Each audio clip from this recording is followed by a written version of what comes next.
À travers cette vidéo, on va aborder les fonctions de référence et plus précisément ici la fonction racine carrée. Dans cette vidéo, on va aborder ensemble comment résoudre les inéquations de la forme racine de x supérieure ou égale à k.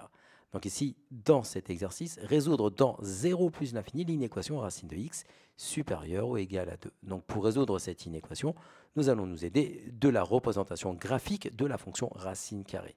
Donc dans un premier temps, on va tracer la représentation graphique de la fonction racine carrée comme présenté ici.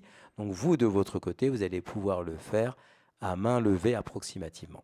La deuxième étape, eh bien, c'est de représenter la droite d'équation y égale à 2. Donc c'est la droite qu'ici nous avons modélisée en rouge. Ensuite, la troisième étape, c'est de donner l'antécédent de 2 par la fonction f.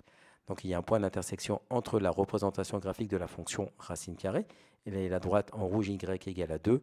Nous lisons son abscisse, c'est 2 au carré qui est égal à 4. Et bien entendu, racine de 4, c'est égal à 2. Donc en fait, ici, ce qu'il faut comprendre, nous souhaitons résoudre l'inéquation racine de x supérieure ou égale à 2.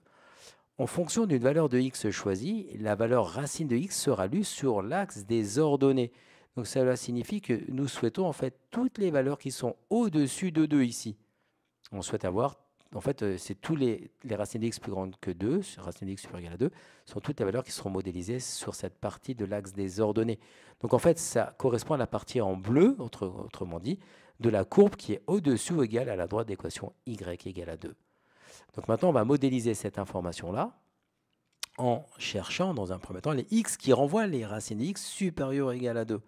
Donc autrement dit, ce sont les abscisses des points de la courbe situés au-dessus de la droite y égale à 2. Donc nous avons ici colorié la partie en bleu ici, et nous cherchons maintenant bien, les abscisses de ces points, d'accord, qui sont situés au-dessus de la droite d'équation y égale à 2. Donc si on prend un exemple, imaginons que vous preniez la valeur x égale à 9 ici, on voit bien que son image, ça sera racine de 9, donc ça sera 3, et on est bien au-dessus de la droite y égale à 2. Si vous prenez 13, c'est la même chose. Son image, c'est racine de 13. Même si on ne connaît pas sa valeur exacte de manière sans utiliser la calculatrice, on voit bien qu'elle est au-dessus de 2. Donc en fait ici, l'ensemble que nous cherchons est modélisé ici en rose. C'est tout cet intervalle. Donc en fait, on va démarrer à 4. Et 4, on va avoir fermé le crochet parce que c'est racine de x supérieure ou égale à 2. Et on va aller jusqu'à plus l'infini. Comme tu as kiffé la vidéo et que tu veux des bonnes notes en maths, alors tu mets un pouce bleu, tu t'abonnes à notre chaîne, tu poses un commentaire, on y répond sans problème. Ensuite, on t'embarque avec nous sur g20enmaths.com.